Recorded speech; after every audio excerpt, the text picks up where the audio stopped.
waktu 2,5 bulan. NB, kebetulan yang slot pada tanggal tersebut adalah Bung Karno. Sampai proses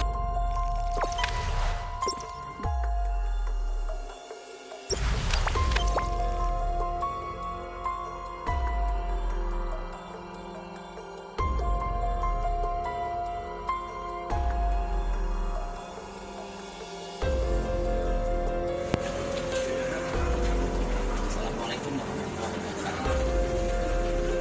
Terkait postingan saya yang tanggal lahir Pancasila dalam putusan yang kita kenal itu 18 Agustus 1945. Nah, terus tanggal 1 Juli 1945 itu apa?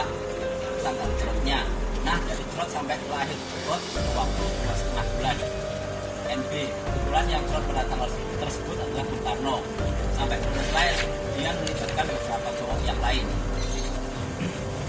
Saya minta maaf telah menggunakan kata-kata yang tidak sepatutnya yang saya tujukan kepada Pancasila,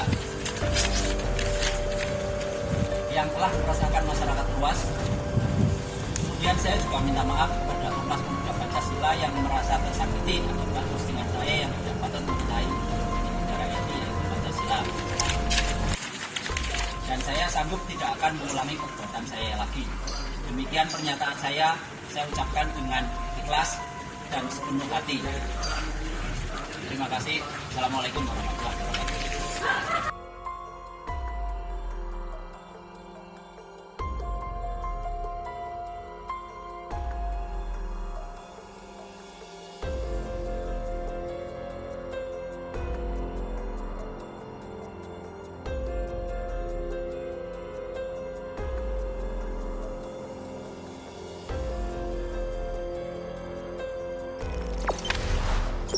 Jangan lupa subscribe, share, komen, dan like ya.